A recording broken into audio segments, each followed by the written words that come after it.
दोस्तों एक बार फिर से हम आपका स्वागत करते हैं आपके अपने परिवार श्री राम सन एसएससी क्लास में। दोस्तों हमारा एनटीपीसी के लिए क्विक रिवीजन की क्लास चल रही है परमानेंट। आप रोज लगातार पिछले वीडियो भी देखते रहिए और हम 10 मिनट के अंदर अंदर या और उससे कम समय में दोस्तों कम से कम 8 या 9 क्वेश्चन फिनिश कर रहे हैं इस समय और अच्छे अच्छे क्वेश्चन लेके आ रहा हूँ मैं। आप देखना इसे ज़रूर आपके पेपर में ऐसे ही क्वेश्चन आपसे पूछेगा, क्योंकि इनकी ये जो मैं क्वेश्चन इस वीडियो में आपको लेके आ रहा हूँ ये देखना आप इनकी लैंग्वेज कितनी बढ़िया लैंग्वेज इसमें क्वेश्चन में लिखी हुई है। देखने में तो सवाल ऐसे ही लग रहा है कि सरल है, लेकिन जब आप इसकी लैंग्वेज पढ़ेंगे तब आपको समझ में आएगा कि क्वेश्चन कैसे है। तो दोस्तों आप पढ़ाई पे पूरी तरह फोकस कीजिए, क्योंकि हमारा एग्ज़ाम बहुत ही पास में है और इसीलिए मैं आपको बीच रिवीजन की क्लास 5-5 मिनट की 10-10 मिनट की लगातार देता रहूँगा, जिसको आप देखते हैं। क्वेश्चन नंबर क्या कह रहा है अगला, कह रहा है a-4 की पावर का 3 का विस्तार कीजिए। तो हमें दिया हुआ है a-b का होल क्यूब। a-b का होल क्यूब क्या होता है? a-b का होल क्यूब ये होता है a cube minus b cube minus 3ab bracket में a-b। चलिए तो हमको इसी में खोल देना है। a क्यूब यानी कि a की वैल्यू a है तो a cube minus b cube, b की वैल्यू है 4, 4 चौको 16 चौको 64 आ जाएगा, माइनस का 3ab, 3a की वैल्यू a, b की वैल्यू 4 यानी कि 12 a और ब्रैकेट में आ जाएगा a-4। चलिए इसका मल्टीप्लाई करा देते हैं तो ये आ जाएगा a क्यूब माइनस 64 माइनस 12 का इससे कराएंगे तो ये आ जाएगा 12, a का आ जाएगा a स्क्वायर, फिर माइनस माइनस का मल्टीप्लाई हो जाता है प्लस, तो ये प्लस आ जाएगा 12 चौको 48 a। यही हमारा आंसर आ जाएगा। चलिए हम देख लेते हैं किसमें दिया हुआ है। दिया हुआ है a cube minus 64, a cube minus 64 minus का 12 a स्क्वायर प्लस का 48 है। देख लीजिए आप लोग कैसा इसको घुमा फिरा के दिया हुआ है। ऑप्शन नंबर डी हमारा बिल्कुल करेक्ट हो जाएगा। ठीक है, दिया हुआ है a cube minus 64, a cube minus 64 minus का 12 a स्क्वायर प्लस का 48 है। ठीक है, देखिए आप लोग क्वेश्चन आप लोगों निकाल भी लिया है, लेकिन आंसर देखने में आपको टाइम लग जाएगा। देख लीजिए सही से, यही आपका आंसर हो जाएगा।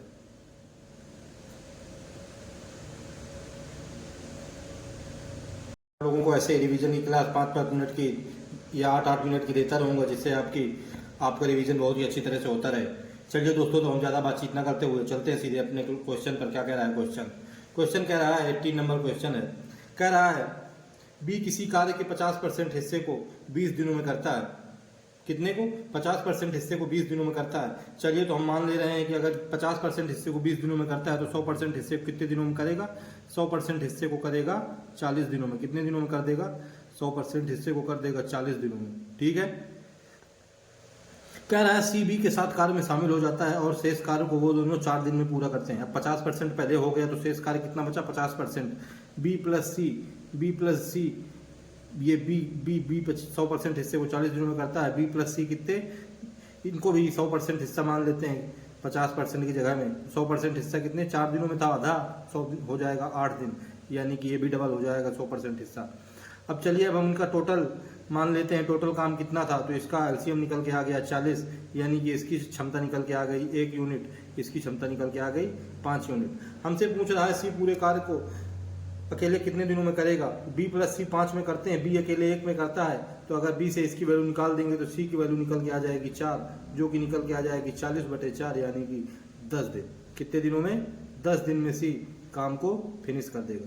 ठीक है, देख लीजिए आप लोग, ऑप्शन नंबर ए बिल्कुल करेक्ट हो जाएगा।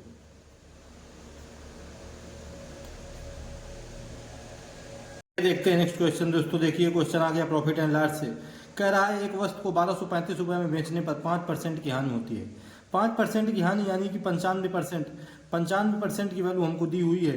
95% की वैल्यू दी हुई है 1235 रुपये, और हमसे कह रहा है कि 10% का लाभ प्राप्त करने के लिए इसे किस मूल्य पर बेचा जाना चाहिए। यानी कि हमसे पूछ रहा है बताइए 110% की वैल्यू कितने की हो जाएगी। हमको दी हुई है 95% की वैल्यू, हमसे पूछ रहा है बताइए 110% की वैल्यू कितनी हो जाएगी। तो हम अगर यहाँ से 1% की वैल्यू निकालेंगे तो ये निकल के आ जाएगी 1235/95% गुणे, अब 110% की निकाल ली है तो 110 का गुणा करा दीजिए परसेंटेज से परसेंटेज चला जाएगा। चलिए इसको काट लीजिए और आंसर लीजिए। जब हम इसको काटेंगे तो ये आ जाएगा दोस्तों, थोड़ी गड़बड़ हो गई।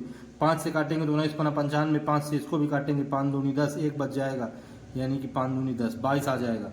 इसको जब काटेंगे 1235 से तो ये आ जाएगा 65। अब 22 का मल्टीप्लाई दोस्तों 65 में कराना है। यहाँ थोड़ी दोस्तों गड़बड़ हो गया है।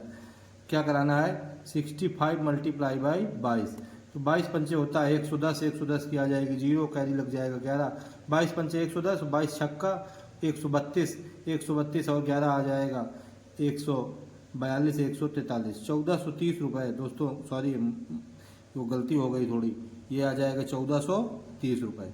ठीक है दोस्तों, क्या आ जाएगा 1430 रुपये हमारा निकल के आ जाएगा। ऑप्शन नंबर ए हमारा बिल्कुल करेक्ट हो जाएगा। यहाँ दोस्तों मैंने थोड़ा 5 से इसको काट दिया था, 95 को 110 को नहीं काटा था, आप लोग देख लीजिए। ये 5 से काटेंगे 19 आ जाएगा, 5 से काटेंगे 22 आ जाएगा, फिर 19 से काट देंगे इसको तो 19 से 65 आ जाएगा, 65 गुणे 22 यानी कि हमारा निकल के आ जाएगा 1430 रुपये। यही हमारा आंसर हो जाएगा। ठीक है दोस्तों, ए नंबर ऑप्शन हो जाएगा, देख लीजिए।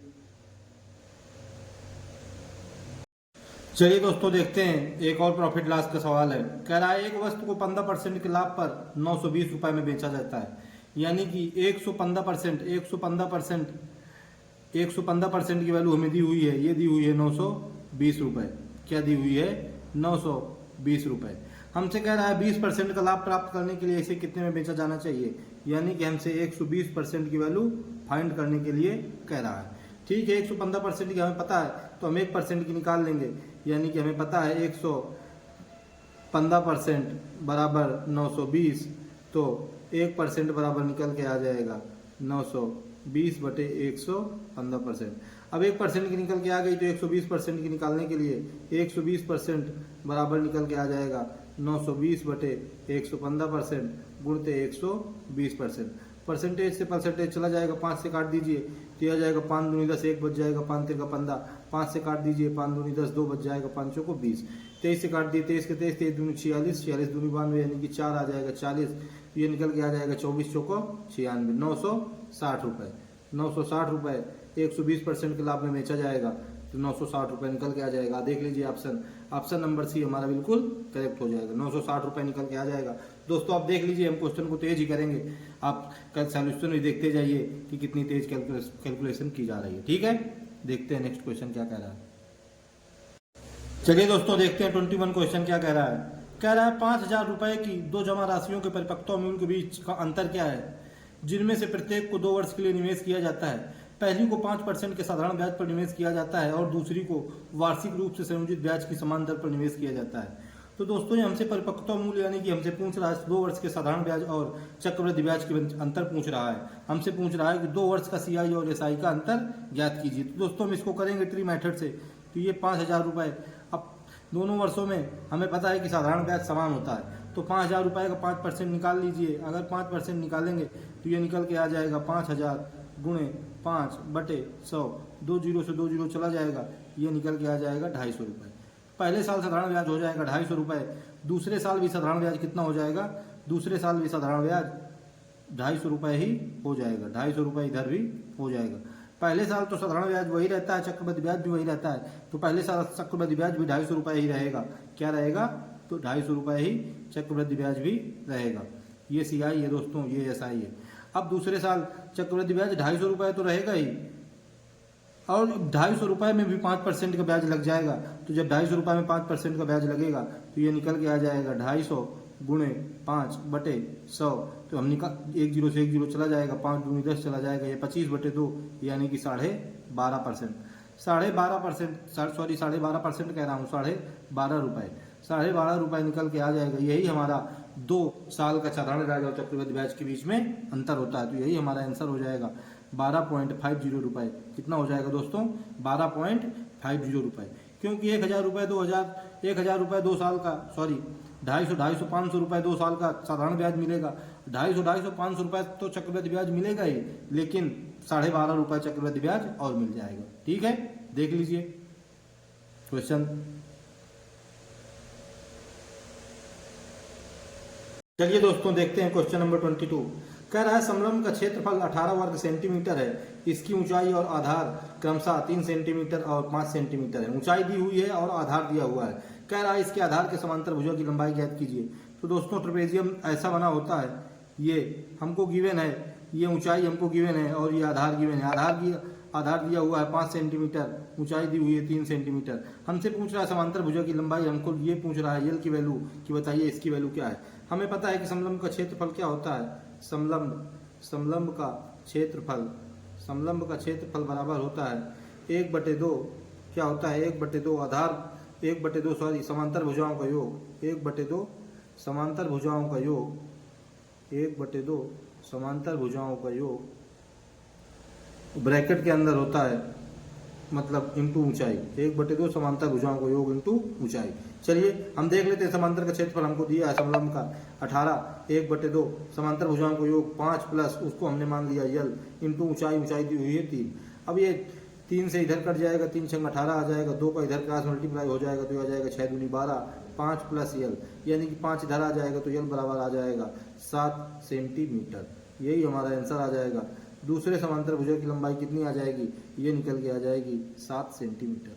ठीक है दोस्तों, ऑप्शन नंबर डी हमारा बिल्कुल करेक्ट हो जाएगा। आप लोग जरा क्वेश्चन को देख लीजिए। समलंब का क्षेत्रफल क्या होता है? समलंब का क्षेत्रफल होता है 1/2 समांतर भुजाओं का योग गुणित ऊंचाई। देख लीजिए दोस्तों, हम देखते हैं क्वेश्चन नंबर 23। ट्रिग्नोमेट्री दिया है, कह रहा है sine theta upon cos theta into cot theta upon cosec theta का मूल्यांकन कीजिए। हमें दिया हुआ है sine theta upon cos theta. हम जानते हैं कि sine theta upon cos theta क्या होता है। Sine theta upon cos theta होता है tan theta. Tan theta into हमें दिया हुआ है cot theta upon cosec theta. ठीक है दोस्तों, हमें पता है टैन थीटा क्या होता है। टैन थीटा काट थीटा का उल्टा होता है, यानी कि ये आ जाएगा 1 upon cot theta into cot theta upon cosec theta. ठीक है, कॉट थीटा से कॉट थीटा चला जाएगा, इधर आ जाएगा 1 अपान कॉसेक थीटा और 1 अपान कॉसेक थीटा क्या होता है 1 अपान कॉसेक थीटा होता है साइन थीटा। यही हमारा आंसर निकल के आ जाएगा। कौन सा ऑप्शन निकल के आ जाएगा? ऑप्शन नंबर बी हमारा बिल्कुल करेक्ट आ जाएगा। आप लोग दोस्तों देख लीजिए, इसमें 2 फार्मूला लगे हैं। एक लगा है साइन थीटा अपान कॉस थीटा बराबर टैन थीटा और एक टैन थीटा बराबर लगा है 1 अपान कॉट थीटा और उसके बाद 1 अपान कॉसेक थीटा होता है साइन थीटा। ठीक है, चलिए देख लीजिए, फिर चलते हैं नेक्स्ट क्वेश्चन। दोस्तों हम देखते हैं नेक्स्ट क्वेश्चन 24। कह रहा है कि एल के साथ एक निश्चित दूरी तक 3 किलोमीटर प्रति घंटा चलता है। क्या कि एल के साथ एक निश्चित दूरी तक 3 किलोमीटर प्रति घंटा चलता है और तत्पश्चात यम के साथ 7 घंटों में 27 किलोमीटर की दूरी तय करने के लिए। क्या दोस्तों, हमें दे दिया कि 27 किलोमीटर की दूरी तय करने के लिए, यानी कि टोटल दूरी हमको दे दी, टोटल दूरी हमें दे दी 27 किलोमीटर। टोटल टाइम भी हमें दे दिया कितने घंटों में 7 घंटों में 7 घंटों में ये हमें दे दिया टोटल टाइम, टोटल दूरी दे दी। और हमसे कह रहा है तय करने के लिए 6 किलोमीटर प्रति घंटा चलता है, यानी कि के यल के साथ एक निश्चित दूरी तय करी। मान लीजिए यहाँ तक इसने दूरी तय करी, हमसे पूछ रहे हैं कि यम के साथ तय की गई दूरी बताइए। यम के साथ पूछ रहा है, चलिए के यल के साथ मान लीजिए यहाँ x किलोमीटर तक चला, यहाँ तक x किलोमीटर चला कितने की स्पीड से 3 किलोमीटर प्रति घंटा की स्पीड से। उसके बाद यहाँ से के यम के साथ 7 घंटों में 27 किलोमीटर की दूरी तय करने के लिए 6 किलोमीटर प्रति घंटा की स्पीड से चला, यानी कि यहाँ से यहाँ तक दूरी आ गई 27 माइनस x कितने 6 किलोमीटर प्रति घंटा की स्पीड से चलने के लिए।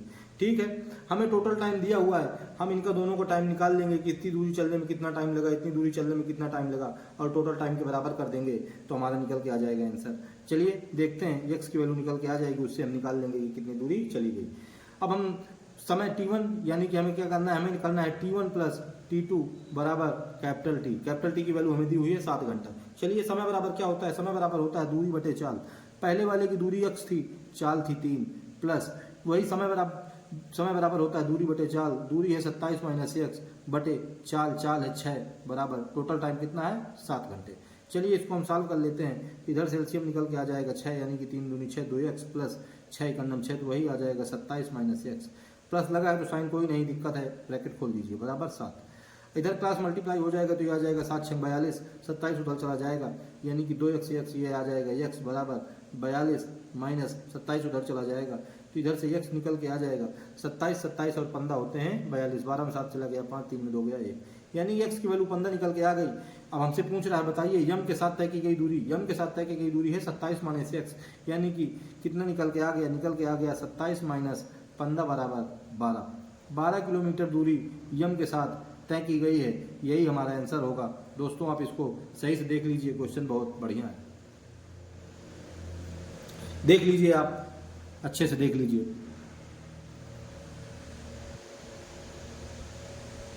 ऐसे दोस्तों मैंने एक छोटे से वीडियो में 10 मिनट के या 7 या 8 या 9 मिनट का होगा, इसमें मैंने आपको अच्छे मैथ के टॉपिक बता दिए हैं दोस्तों। मैंने स्पीड डिस्टेंस टाइम भी बता दिया आपको, मैंने आपको परसेंटेज भी बता दिया, मैंने आपको दोस्तों क्या कहते हैं समलम चतुर्भुज और मतलब मैंने आपको फिगर से भी सवाल बता दिए दोस्तों। मैंने आपको एसआई और सीआई से बता दिए दोस्तों। मैंने आपको प्रॉफिट एंड लॉस से बता दिए। तो दोस्तों मैं आपसे ये कहना चाहता हूँ कि आप इस वीडियो को जरूर देखें, जो आपकी परीक्षा में बहुत ही हेल्पफुल मदद करेगा। तो बस इतना ही कहना चाहता हूँ। अच्छे अच्छे सवाल लेके आया हूँ दोस्तों मैंने, और बहुत ही जल्दी इनको 1 मिनट के अंदर अंदर मैंने फिनिश कर दिया है। आप लोग बस अच्छे से करते रहें और अपनी तैयारी बनाए रखें। ठीक है दोस्तों, अब आज के लिए इतना ही। मैं कल फिर लेके आऊँगा वीडियो, तो उसमें कल अच्छे अच्छे सवाल फिर से आएंगे। चलिए तब तक के लिए जय श्री राम। अपनी तैयारी को बढ़ाए रखें।